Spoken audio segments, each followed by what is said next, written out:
to the Constitution of India.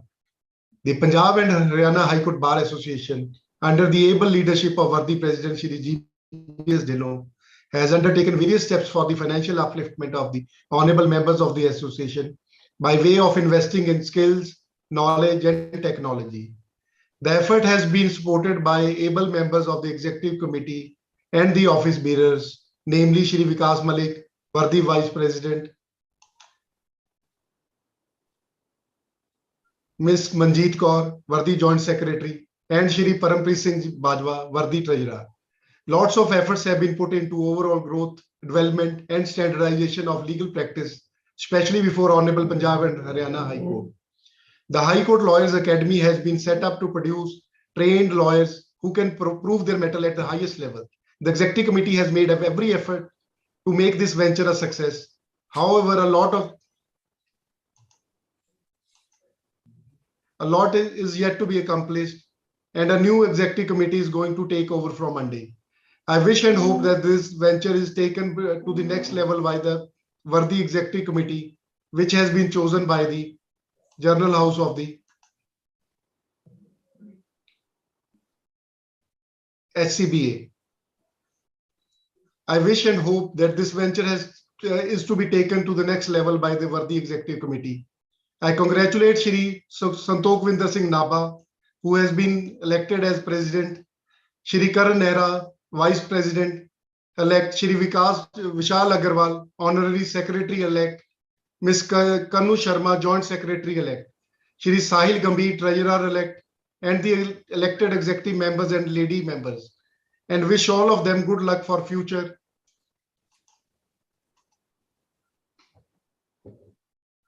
And sincerely hope and believe that they all will live up to the expectations of the mandate with which this bar has given to them.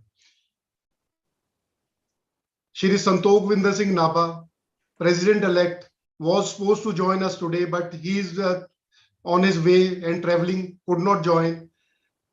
I request Shri Vishal Agarwal, who is present with us, who is Honorary Secretary-elect, to share his thoughts and vision with the audience. Shri Vishal Agarwal.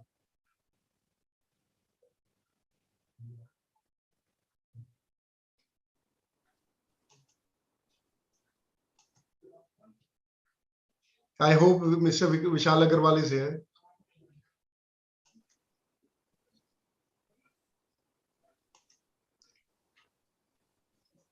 Probably he is not here. I'll continue with the proceedings.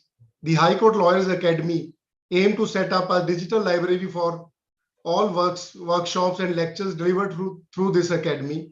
The academy would also maintain key highlights of every workshop, both in digital and physical mode. The High Court Lawyers Academy is highly indebted to Honorable Mr. Justice Rajiv Sharma, retired, for agreeing to be the chief advisor of the academy, so that this academy can attain the standards of the training at par with the best in the world, including National Judicial Academy. Efforts are on for procuring land to set up the building of this academy, where physical training and other programs can be undertaken by the experts for the benefit of High Court lawyers and other willing and upcoming professionals. The lawyers community would be able to upgrade, polish, and hone its skills to match best in the world in these times of globalization by utilizing the programs of this academy.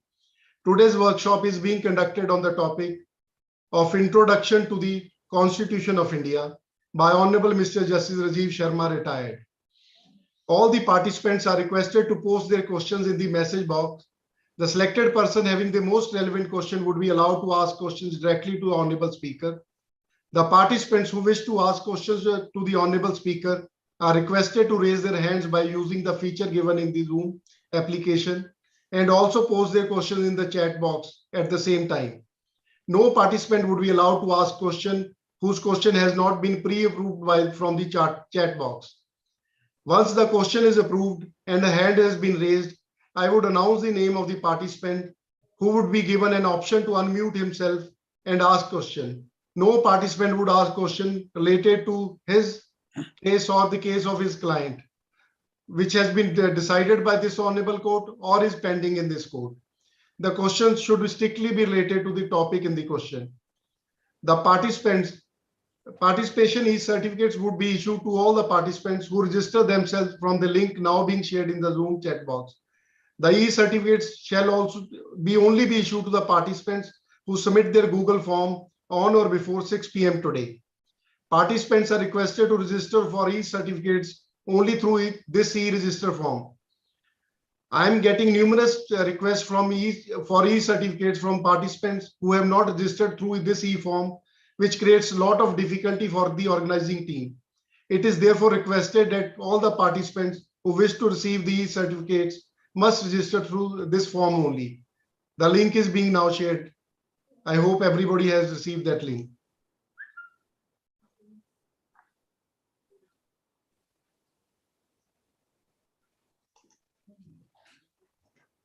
Honorable Mr. Justice Rajiv Sharma was born on 8th October 1958. My Lord did his schooling from Kasauli and Shimla, and after that, he completed his law from Faculty of Law, Himachal Pradesh University, Shimla. He joined legal profession in the year 1982 and was elevated as Judge of Honorable Himachal Pradesh High Court on 3rd April 2007. My Lord also served as Judge of Uttarakhand High Court as well as Acting Chief Justice of Uttarakhand High Court. And thereafter, he was transferred as Judge of Punjab and Haryana High Court on 13th November 2018 and demitted to office as a judge on 7th October 2020 upon attaining the age of superannuation. My Lord has also been kind enough to donate rupees 50,000 per year to the Bar Association for promoting and nurturing the budding talent. And accordingly, a committee consisting of Shri Anupam Gupta, Senior Advocate, Worthy President of the Bar, Honorary Secretary of the Bar, in ex officio capacities, has been constituted to search the most brilliant lawyer who would be awarded with the prize money of rupees 50,000 contributed by my Lord Honorable Mr. Justice Rajiv Sharma. It shows the deep concern of my Lord for the growth and encouragement of legal profession, as this would instill healthy competition amongst the youngsters to do their best, thereby increasing the overall standard of the practice. Now I request Honorable Mr. Justice Rajiv Sharma to hold workshop on the introduction to the Constitution of India. Over to Honorable Mr. Justice Rajiv Sharma.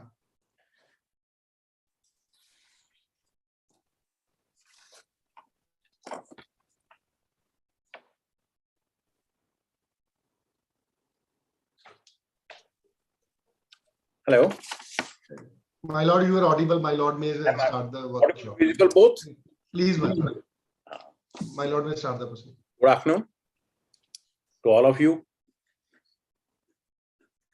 I must congratulate Mr. Dhillon and his team for visualizing, conceiving such a wonderful, noble idea of having Lawyers Academy. I'm sure that is the only one in India which has thought of honing the skills of the members of the bar.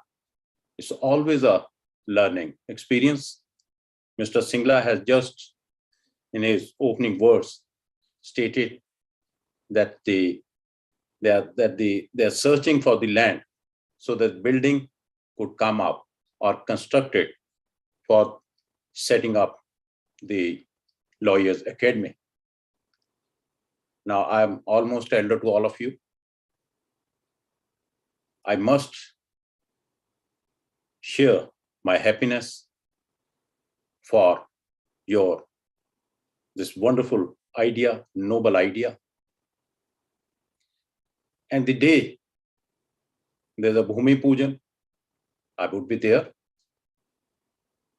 for wishing you and your team a success. And I would also be there on that day with a check so that I can also make small contribution from my savings for construction of the building. I also hope and trust that this wonderful idea initiated by Mr. Dhillon and his team, including Mr. Chanchal Singla, is carried forward by Mr. Naba.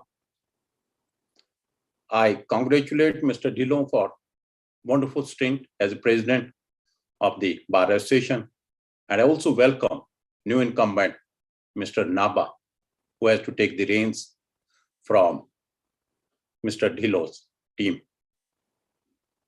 It was a wonderful, wonderful journey to be here with you now in altogether different atmosphere, free atmosphere, so that we can share and interact on this topic of introduction to the Constitution of India.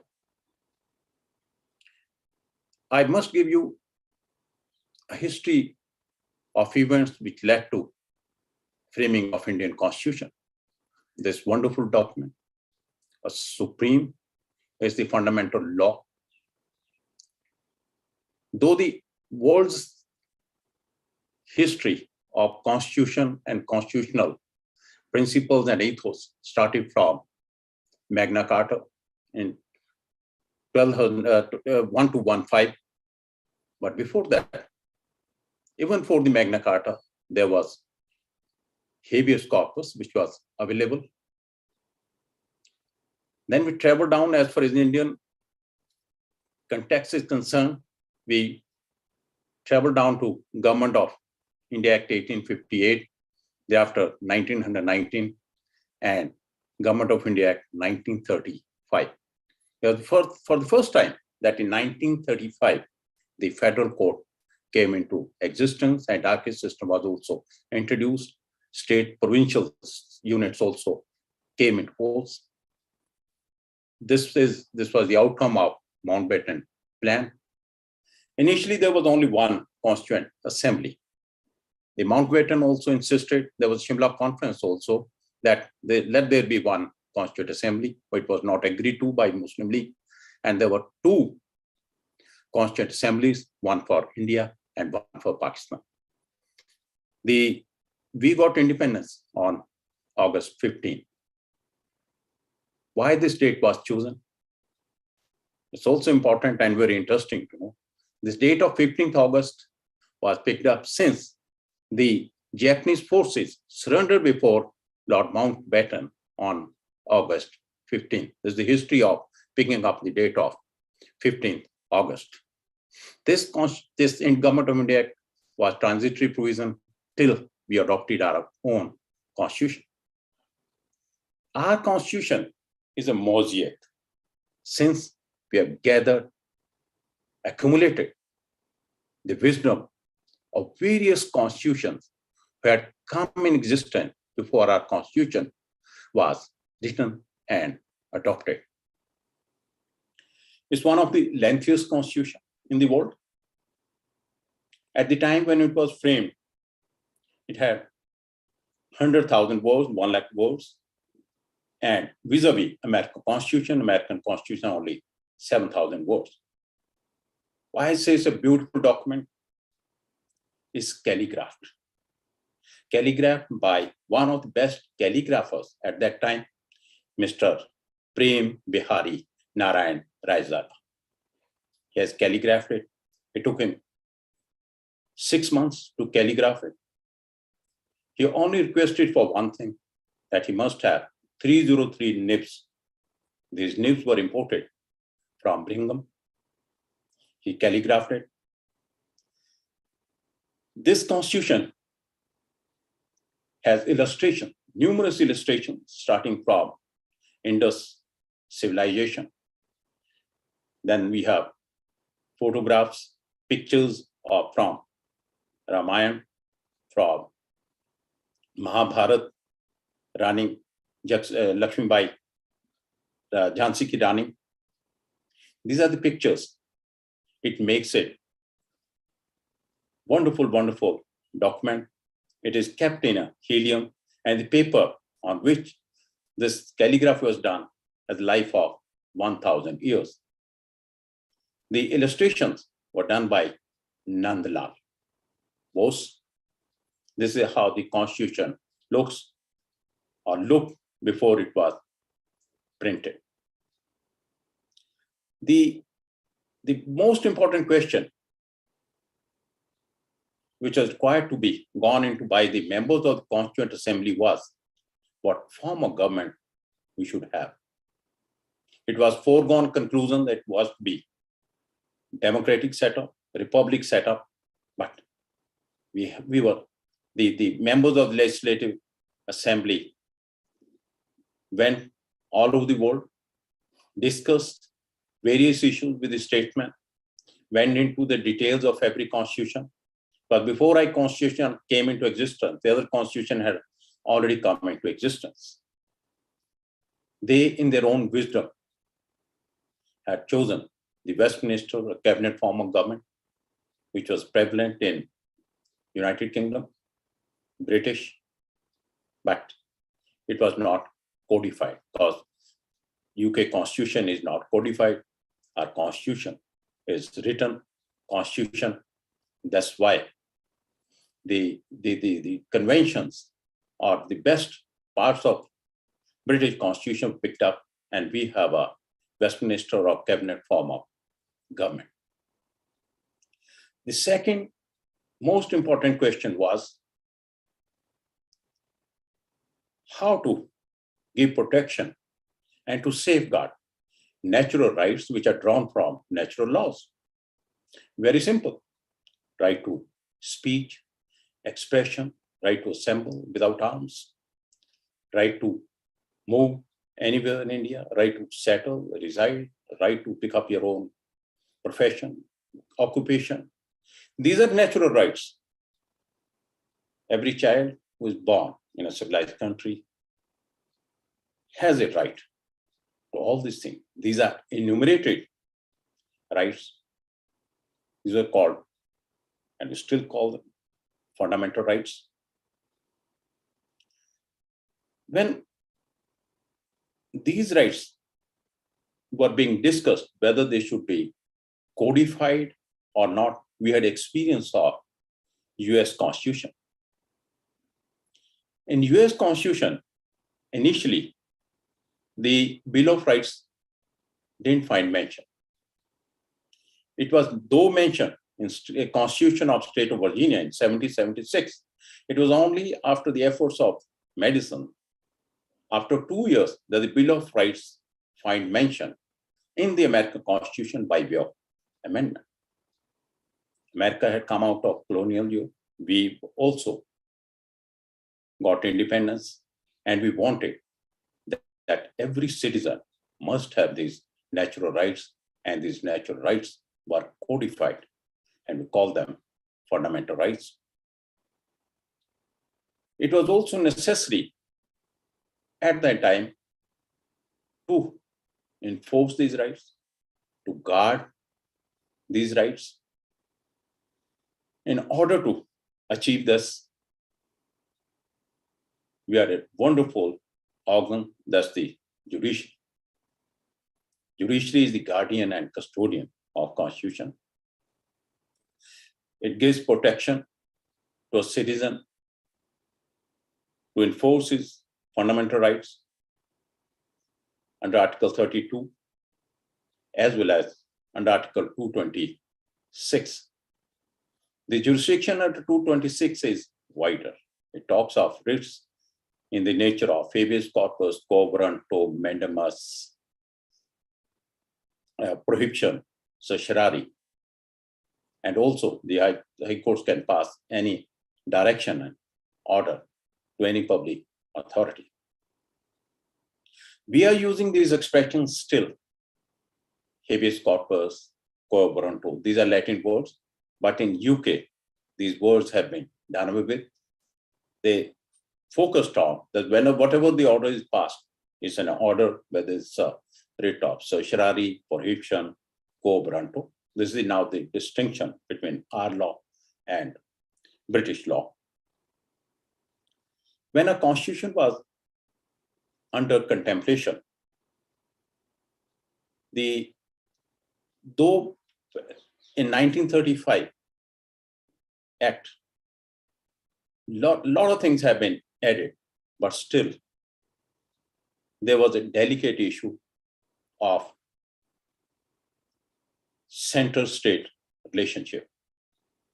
And for that, we have got our wisdom from Canadian Constitution. And as far as commerce and trade is concerned, we have taken it from the model of Australia. There's another important issue. These are the Directive Principles. They are non-justiciable, but they are very fundamental in governance. They were taken from, or this model we have taken from Ireland. Ireland is a small island, and Ireland derives its name from Ireland. But certain Directive Principles have also been now brought in as fundamental rights by making them unenumerated fundamental rights: right to clean air, water, safeguarding environment and ecology. So there's Article 48A, but still the Honorable Supreme Court and High Courts all over India have given it a fundamental right.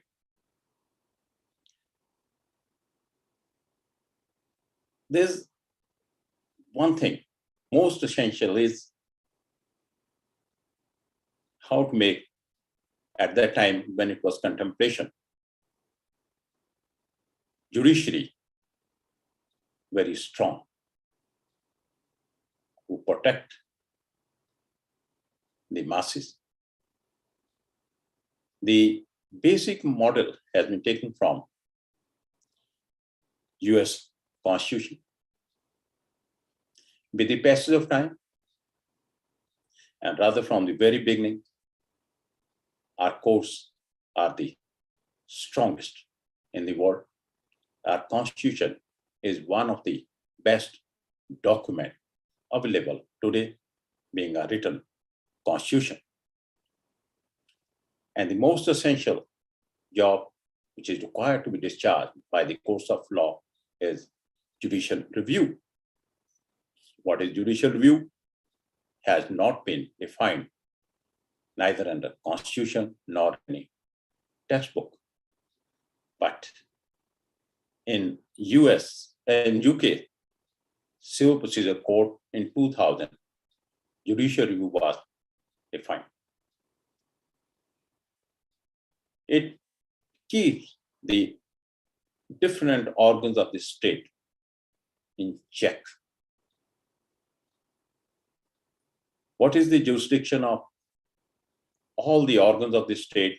The final arbiter is the Supreme Court and High Court.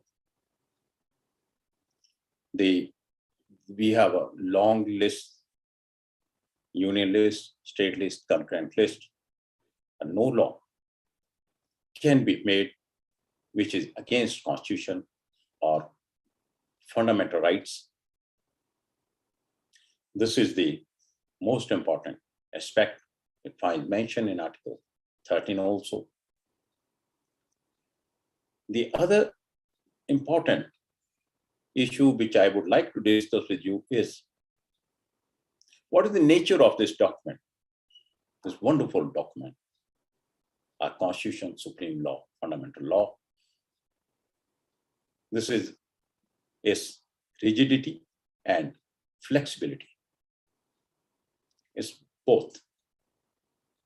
There are certain provisions in the Constitution which can be amended by simple majority of the members present in the Parliament, 50%, but there are certain parts in the Constitution which can only be amended by 2/3 of the members present in the Parliament, and it is also required to be ratified by 50% states. This is the procedure visualized under Article 368 of the Constitution of India. Our courts are very powerful. Unlike UK, United Kingdom, the Parliament is supreme. No law can be struck down by the courts of law. It is the domain of Parliament, except that what Lord Denning has said, that there can be ironing out of creases to make after taking into consideration aim objects, whether it is workable or not. At times, Lord Denning said, few words can also be inserted, but law cannot be shut down by the courts in UK. This is how powerful our courts are. In France, there's a different method of seeing whether the provision is unconstitutional or not. There's a provision in French Constitution which says that the President of France would appoint a constitutional council. The former Prime Minister, the academicians would be the members of the Constitution Council. The council goes into whether the act and any part of the Constitution has been amended in accordance with law or not. If the council says that it is unconstitutional, it's the end of the matter. The amendment and the law cannot be promulgated. This is with regard to, in France Constitution, there's a word organic. We called it fundamental, there is called organic. This procedure is for organic, but the President of France can also make reference to the Assembly as far as other acts are also concerned. The most recent changes, what we have seen with the passage of time, is the dilution of the definition of aggrieved person, giving access to the ordinary people to approach the Supreme Court or High Courts by way of a new tool adopted, public interest litigation. All of you are aware that ordinarily suits were only filed by the aggrieved party, but now, as per public interest litigation is concerned and social action litigation is concerned, pro bono publico, any citizen bona fide, with clear bona fide, can approach the Supreme Court of India and High Courts for the redressal of the grievance of poorest of poor, to safeguard the environment and ecology, to protect the rights of ordinary citizens against the police atrocities, custodial violence. The rigors of Civil Procedure Code or Evidence Act ordinarily are not applicable in public interest litigation. For the simple reason, it's not adversarial, it's for the common good for all of us. We have also seen that why we have written Constitution. It is to keep the government, it's to control the government, and also to maintain the rule of law. The basic principle of rule of law is that all the organs of the state work within their domain and they don't interfere in the smooth functioning of other organs. There should not be any transgression of each other's jurisdiction or authority. As Dicey said, the principle of rule of law also speaks of consistency in law. That's why we have stare decisis. We follow precedents. Why we follow precedent is that the common citizen must know where he stands today as far as law is concerned. We also use the term obiter dicta, but in curiam, obiter dicta is not binding, but if it is of the Hon'Ble Supreme Court, it has to give a lot of respect. So it has come from the highest court of the land. I would also like to share one thing with you. At times you must have noticed and seen that the textbooks are cited as precedent or by way of a system. This question also came up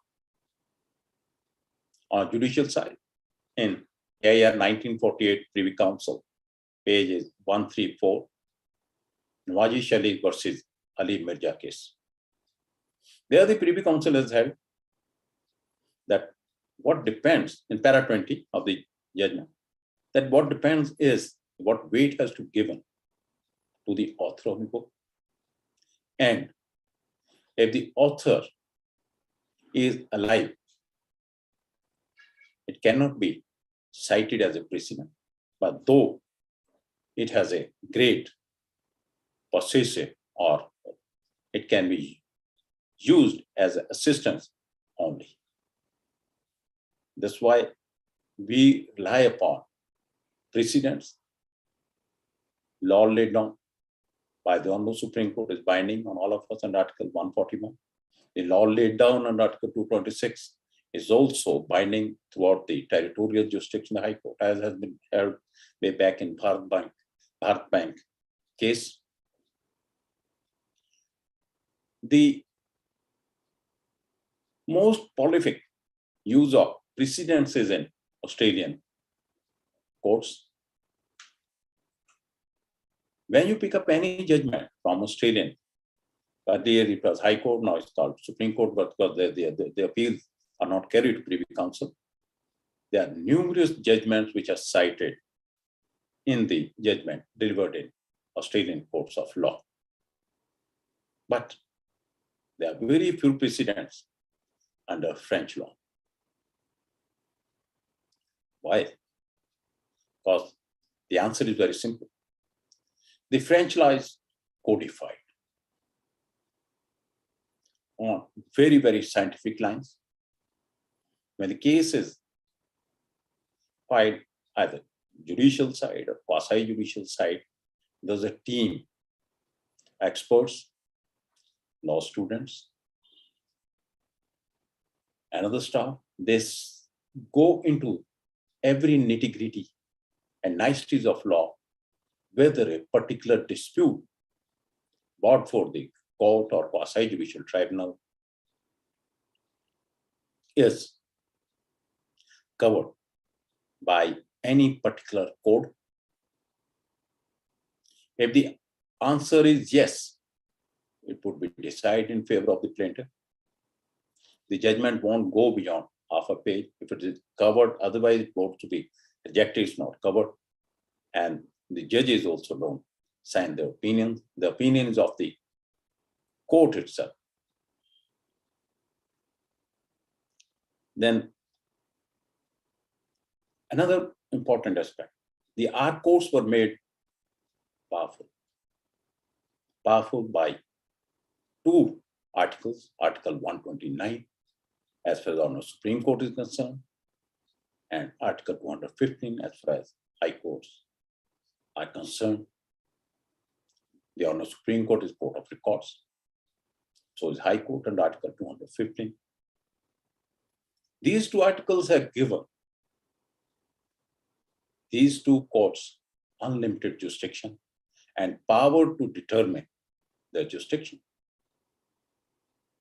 And they have the power, though it's rarely used, under Articles 129, 215, to initiate contempt proceedings summarily. The rigors of Contempt of Court Act don't come in the way of contempt jurisdiction under Article 129 and 215.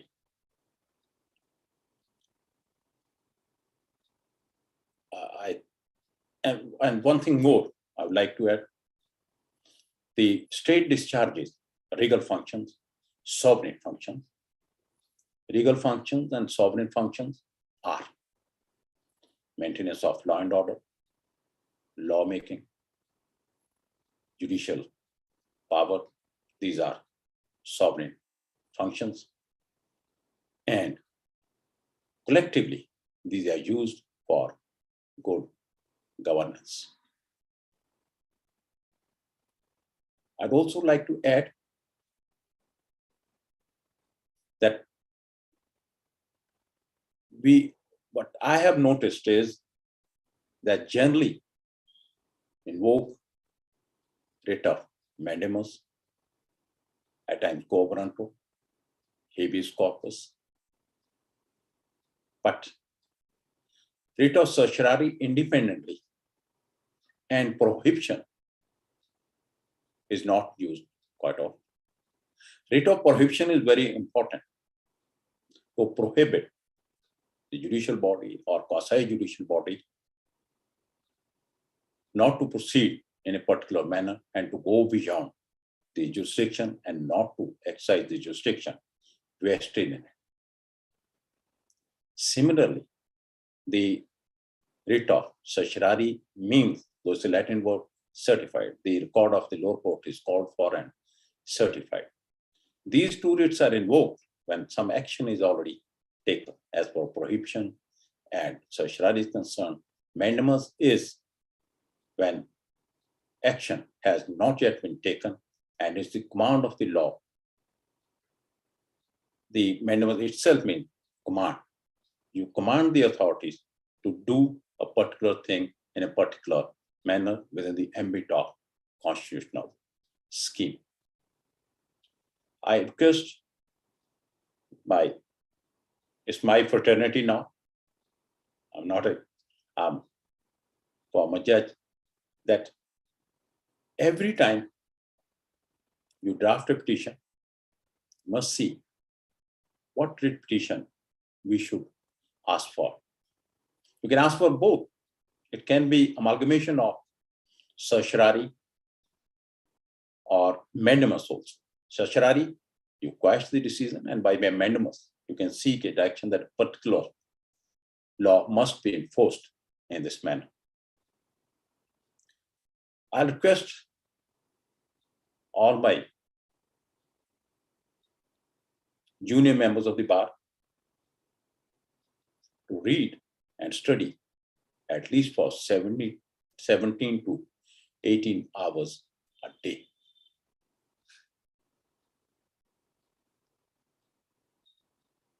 The members of the bar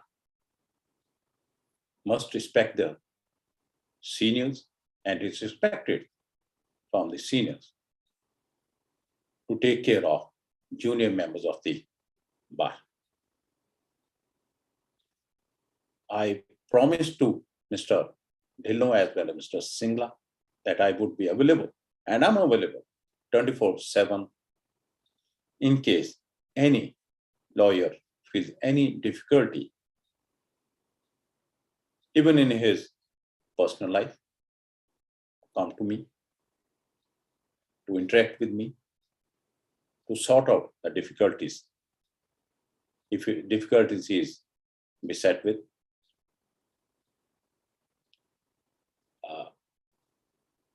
there's a saying in my part of the country where I come from mountains. There was a mountain day which was celebrated last week, that we live, that बुजुर्ग आदमी है, एक सर्दी तो निकाल ही देगा, तो अगली सर्दी भी निकली जाएगी।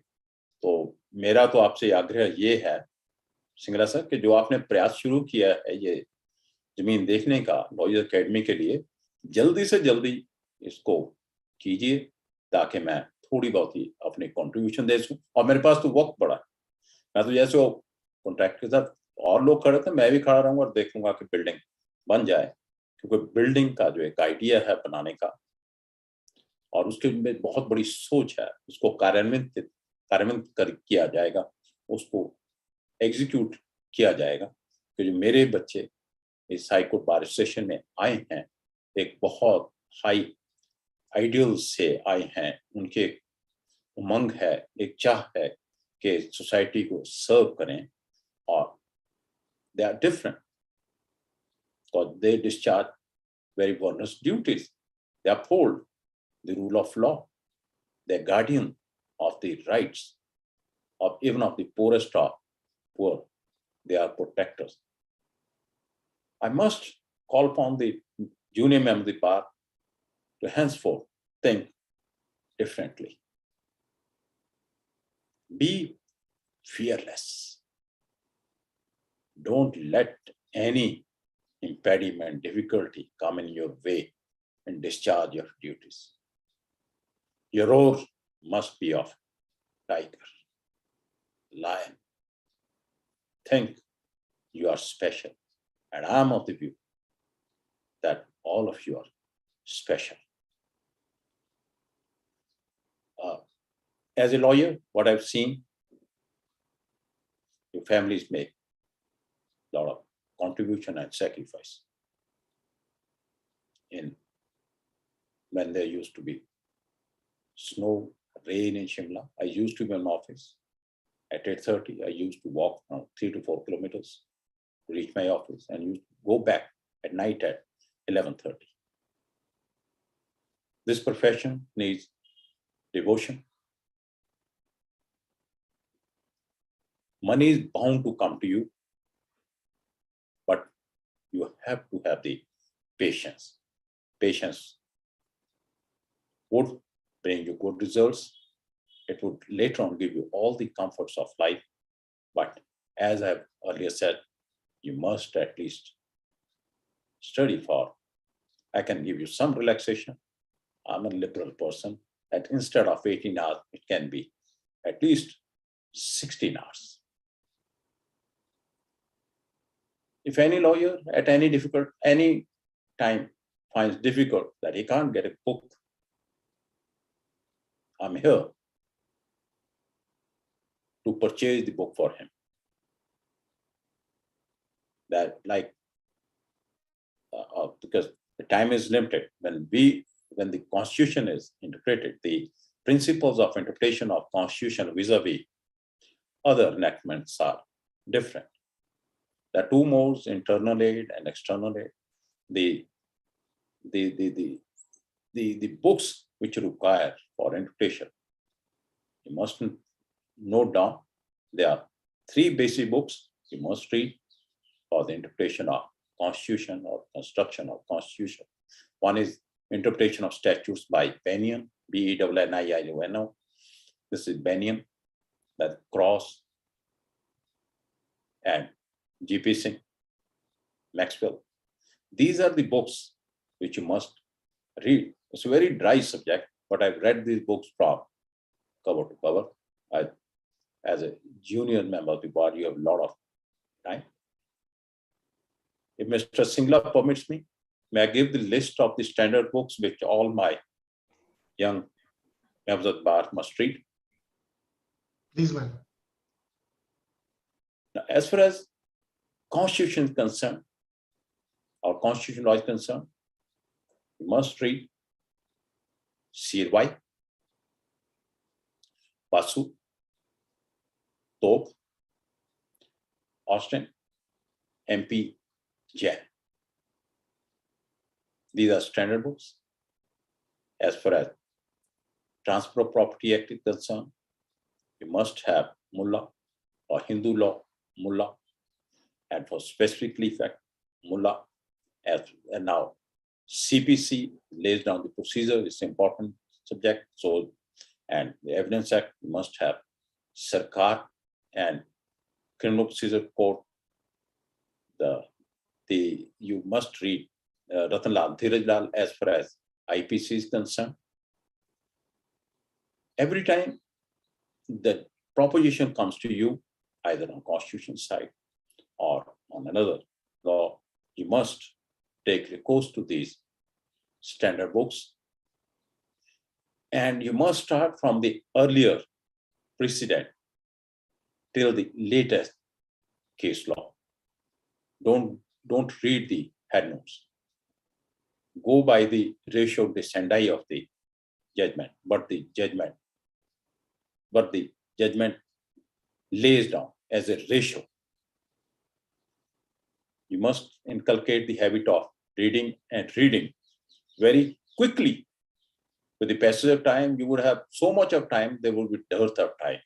If you can inculcate this habit of good memory, having good memory, and reading at a rapid pace, it will help you in your career.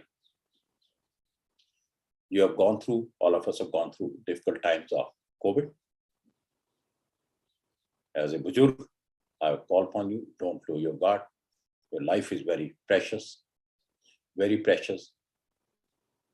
for my family and for the society and for the nation. You are the nation builders. With these words, I sum up whatever I have to say on introduction of Indian Constitution.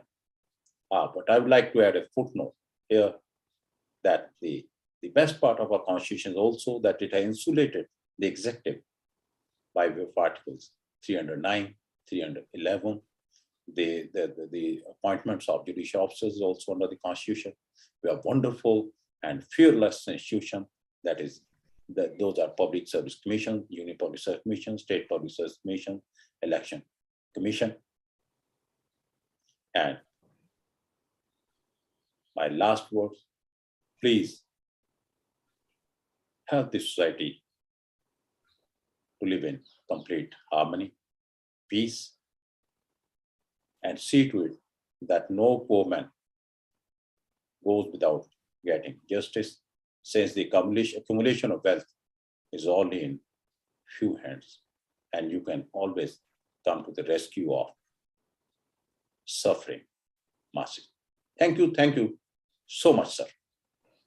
We are highly grateful, my lord. If my lord permits, may I ask the participants to pose questions to my lord?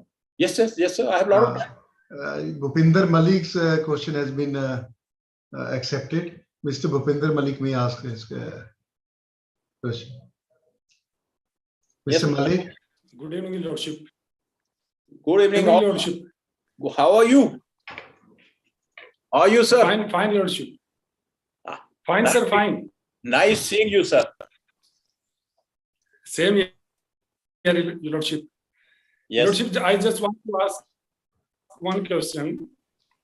That last day, ordinance regarding the age of that 21 years is mandatory to get married for a girl. Is it violation of Article 21 that a person, it is depend upon a person and the circumstances of a person that he can go for marry after 18 years?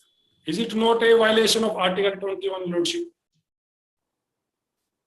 The first and foremost principle of interpretation of constitutional provision is that the presumption about the constitutionality of a provision. If you think that is not, you have to challenge it within the norms prescribed under Part 3 or any other part of the Constitution. Please, Lordship. It's the wisdom of the legislature, but still it is open to the courts of law to see whether it conforms to the constitutional scheme, and for that, preamble is very important. Reading of preamble starts Please, with Lord. "We the people of India." And I tell you one thing more. When the American Constitution was engrossed by sailors, the most predominant words are "we the people." Because the Constitution has been given to us by the people themselves. It's our Constitution. And preamble. There was a lot of debate whether preamble is the part of Constitution or not. Now it has been held in our 1973 Keshwan Bharati case that is integral part of the Constitution. Why? Because it was voted. So take assistance of preamble is important for interpretation of constitutional provisions. Directive principles are also important to interpret the fundamental rights as well as to bring in unenumerated rights like right to shelter, right to residence, The right to shelter is not there, but now it's there. You have to think, and you have to think 50 years ahead of you. Please, Lordship. Lordship, another question is that whether a writ of certiorari can be issued regarding illegal action of the authorities. Because sometimes when we file certiorari regarding legal action of the authorities, Your Lordship, some judges says that we can't set aside an action. We can set aside an order, not an action. I'll give you. What certiorari means? It's a Latin word. It is certified. Certiorari is issued to courts which is subordinate to the higher courts. It would be issued, the writ of certiorari would be issued by the High Court. It means certification of record. It would be applicable against two institutions. One is the state, but one is the judicial body. That in that sense it's the state, and then the quasi-judicial. What is judicial is when there's dispute between two parties, the other party is contested, then there are facts involved, those facts are ascertained, and the applicability of the law on the facts leads to a decision. That decision is binding on parties. This is judicial body. Then there's a quasi-judicial. Only first is the case is presented, there's a dispute, second, the other side contested. This is the distinction between judicial and quasi-judicial. The decision in what I have earlier said is that in certiorari, decision is required to be quashed. In prohibition, it prohibits the authorities from proceeding beyond their jurisdiction, or when they don't exercise, they fail to exercise their jurisdiction. Mandamus is a command to do a particular thing. Two writs, prohibition and certiorari, is when action has already been taken. You are 100% right. That has to be quashed. Mandamus, inaction. You have not taken an action in a particular manner, you take action. We command you to take a particular action. This is against the state. State is as defined in Article 12, but you can take advantage of a 1989 Supreme Court Anadi Mukta case. It's against any public authority also. It's mentioned there in Article 226 also. Even if a part of cause of action or reason and it's against the public authority, you must treat Anadi Mukta case. This would help you. We also welcome Dr. Jaspreet Kaur Majithia, Dean, School of Law, Amity University, Mohali. Ma'am is with us. Ma'am, we welcome you. And I also welcome her. She's more educated than I am. She's PhD. If ma'am would like to say a few words, I'll ask my team to unmute ma'am.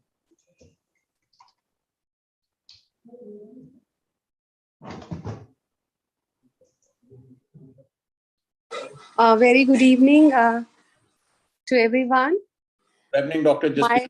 My deep gratitude and respect toward Honorable Justice Rajiv Sharma ji. Sir, it's a time of immense pleasure that our students of Amity Law School, they have been provided great knowledge from your side, sir. We are indeed very thankful to you for your knowledgeable pearls of wisdom, sir. Thank you so much. Thank you, ma'am. Thank you for the kind words. And I must add one thing, footnote, knowledge is power. Yes, sir, exactly. I agree with you, sir.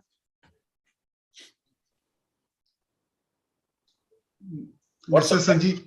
Dr. Jaspreet. Sorry, my lord, we could not get the question. My lord, may.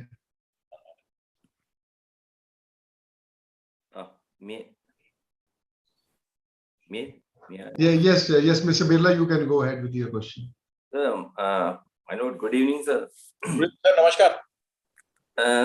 Sir, my question is, when Article 141 says law declared by the Supreme Court to be binding on all courts, sometime hindrance comes that there should be ratio descendi, and sometime called that ki obiter dicta is not. If there is obiter dicta, then it is not binding. So both type of judgment are there. There are so many judgment. When some judgment is decided on the basis of ratio descendi, then it should be implemented by the state. Article 141, it binds the state governments and other authorities also. Yes. Territory of India. Now, what you have to convince that this is the ratio descendi is binding under Article 141. Even the judgment I have just said under the given judgments delivered by the High Courts are also binding on all the authorities, state government within their respective territorial jurisdiction. Now, as far as obiter dicta is concerned, if there is obiter dicta of the Honorable Supreme Court, it's not a binding precedent, but it has a great persuasive value. What is obiter dicta is that there is some issue has arisen, though it was not required to be gone into, but it has been touched upon. This is the obiter dicta. And what the other expression is per incurium. Per incurium, simplest word to explain it is by the way. Curia means in Latin carelessness. That this expression or some statement has kept in the judgment which was not supposed to be there. And you are there that once the ratio descendi is ascertainable, after harmonizing each and every part of the judgment, in order to ascertain the ratio descendi, you must read the entire judgment. Right, sir. So sometimes when we come in contempt of court, then it is clear-cut instruction of in the judgment that is passed by the honorable court, and even then we are supposed to convince the judge so many times that this is a direct violation of the honorable court. Even then, the judge normally court says that there is scope of contempt of court is very limited. No, sir. That's it is total mockery of law, my lord. I followed.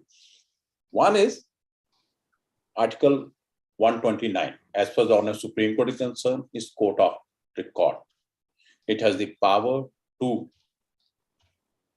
initiate contempt proceeding and punish summarily, being the court of records. The second is Article 215. As far as High Courts are concerned, you should invoke Article 215 independently. Yes, sir. You are the High Court is the court of records. It has the authority to determine its jurisdiction. Being a court of record, it can punish summarily. You need not invoke contempt of court, that is statutory. The powers given under Article 129 and 215 cannot be whittled down or diluted by the contempts of court. So you start invoking Article 215, read in conjunction with, at time, contempt of court. Thank you so much, sir. Thank you, sir. Yeah, Mr. Narinder Kumar Awasthi. Please, my lord, good evening, my lord. Good evening, sir. How are you? First of all, I thank to Mr. Chanchal Singla for this endeavor that is helping all the young lawyers, my lord. I'm also feeling young. Yes. My lord, my question is that what is the authority of Constituent Assembly that has adopted the Constitution? They are not elected representative of people.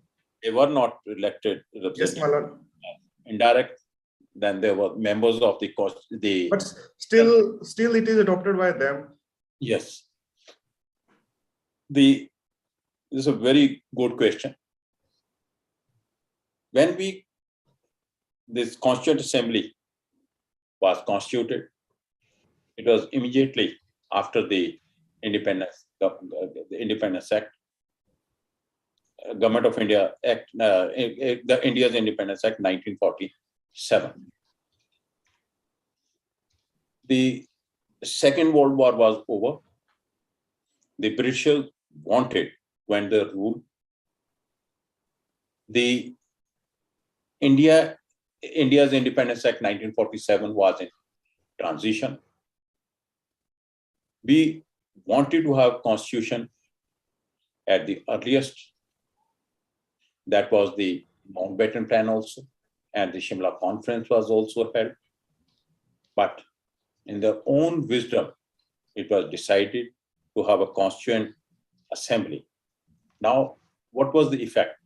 That the Constituent Assembly has voted it, it was adopted, it was applicable throughout the length and breadth of Indian domain. Unlike in US, where different states have ratified it. They have adopted it differently. Their states have own constitution. They ratified it from different times to time. But why it has happened is, it starts with the expression, we the people.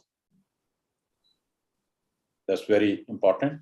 We have given constitution to ourselves, and it has the journey of this constitution is wonderful, wonderful, wonderful for the last about 17 years.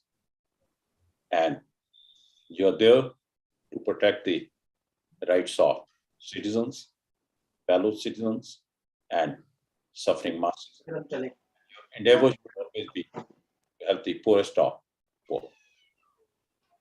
We have with us Mr. Vishal Agarwal, the Honorary Secretary-elect, who would be replacing me. I would like to share his views with the Honorable Justice Rajiv Sharma and other participants. Mr. Agarwal. Good evening, sir. Good evening, sir. How are you? I'm good, sir. How are you? So good to see you after long, sir. In fact, today's session reminds me of having appeared before my lords in the court pre-COVID times, and that was in fact a wonderful experience. And it's a memorable thing for us. I've been appearing quite regularly before my lords. The background of the AIR Supreme Court cases. The AIR? Yes, this is AIR Supreme Court. AIR. In fact, I'm a third generation lawyer. We have a library of 100 years old now, 1922 onwards. So today, my lords, it's been really a beautiful session where my lords have given a beautiful insight into today's topic. And I feel it's pretty informative for all the participants over here. I would like to thank my lords on behalf of everyone for having spared so much of time and given such a beautiful insight into today's session. At the same time, I would like to congratulate the present executive, which has done a wonderful job over the last year and has organized these sessions. Thank you very much. The work done by the executive would be really remembered by the forthcoming people as well. So thank you very much, and my lords, I'm thankful again for having spared so much of time for us today, my lords. We wish and hope that this endeavor is continued. We'll also help you in procuring the land for this academy. We were very close to having that land. Somehow there are elections in Punjab. After that, we will definitely get the land. We have already worked hard on it. Mr. Agarwal, we hope and wish that this endeavor is not discontinued at any cost. I promise that I would carry on the good work carried on by today's executive, and we'll definitely complete it. And with your association and my lord's good wishes and blessings, we'll definitely do that. Mr. Agarwal, I undertake before all of you that the first donation for the construction or for buying this land would come from me. So nice of you, my lords, and my lord's blessings would definitely help us in doing this good venture, completing this venture. All of you 24/7. And I've gained a lot. I've learned a lot from all of you. And the best part which has happened to me today is that I've also started thinking that I'm young too. Mulod's we met Mulod's in the last get together in the High Court, and there's nothing wrong with Mulod's feeling is perfectly fine. And it was really wonderful meeting Mulod's there as well.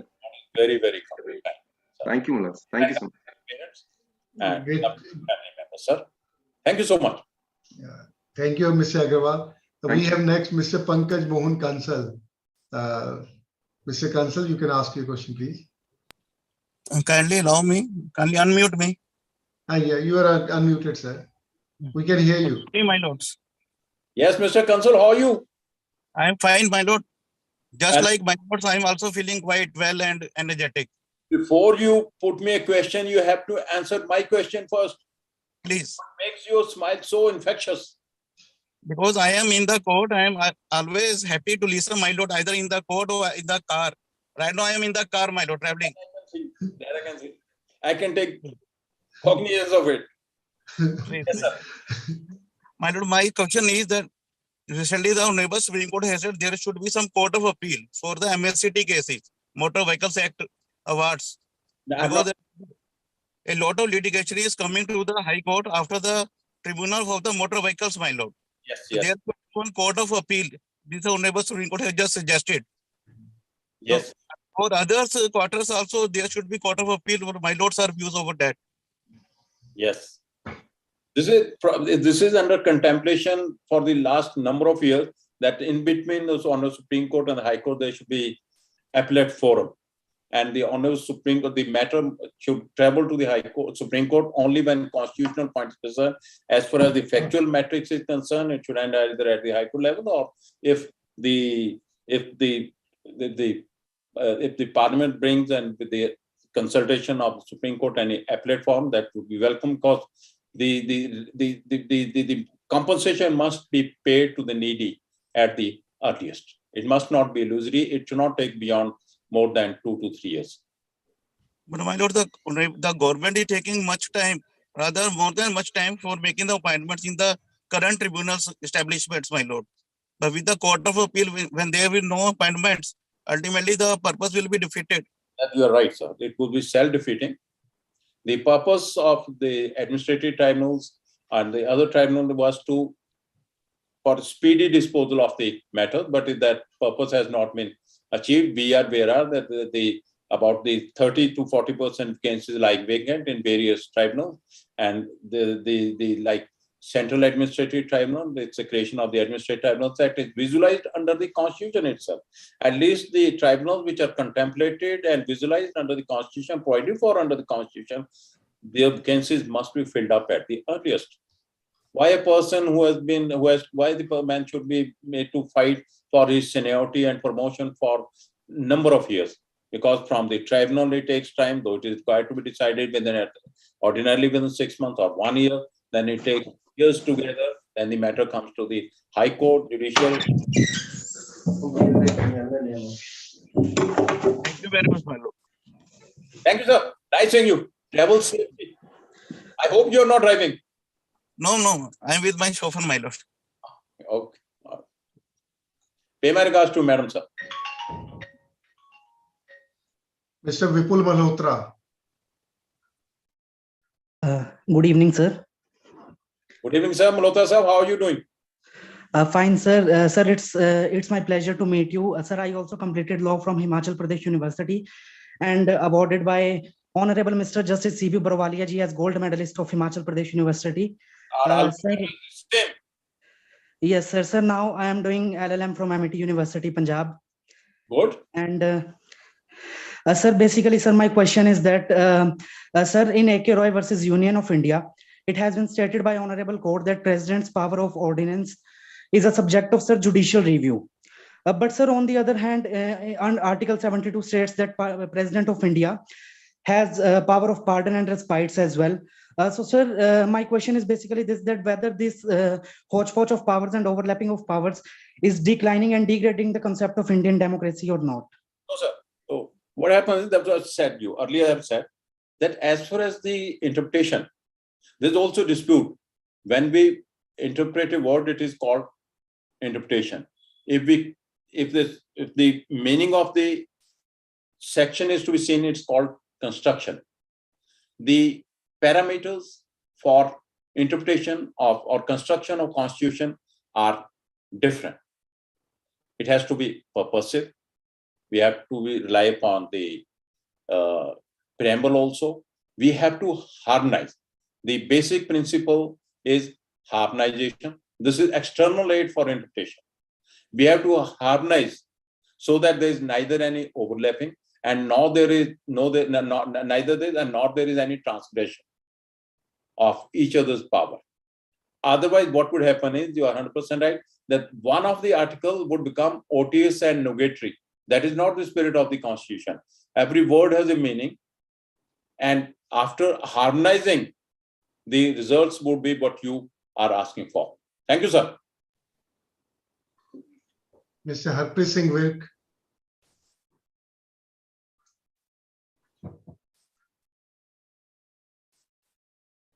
Any other participant who is willing to ask question to my lord may raise his hands by using the tool given in the Zoom application. Hello, I think we have to end it today. Must be 4:30 by now. Yes. I, on behalf of Punjab and Haryana High Court Bar Association, thank all the participants who have made this evening wonderful and today's workshop a success. The High Court Lawyers Academy and Bar Association is highly indebted to Honorable the Chief Justice, Shri Ravi Shankar Jha, for his constant support and encouragement. He has been there to help the bar in every thick and thin, especially during the challenging times of COVID-19 pandemic, when the normal functioning has been hampered. High Court Lawyers Academy is also thankful to Honorable Mr. Justice Rajiv Sharma, retired, who has spared his valuable time to share his knowledge and experience with all of us.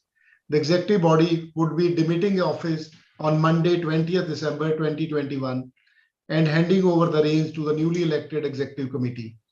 I thank all the honorable members of the Punjab and Haryana High Court Bar Association for giving me and the executive committee an opportunity to serve this august bar and great institution. I, Chanchal K. Singla, advocate, as your brother, friend, will always be there for any assistance which I am capable of and would be honored to serve my legal family. Thank you all. Have a great day. Have a great year ahead. Goodbye. Shab Khair. Thank you. Namaskar. Thank you. Great. Thank you, sir. Grateful, my lord, for joining. Grateful for sparing the time, and highly grateful for thinking of an idea to encourage the youngsters with the award which you have started. We are highly grateful. Available for all of you 24/7, sir.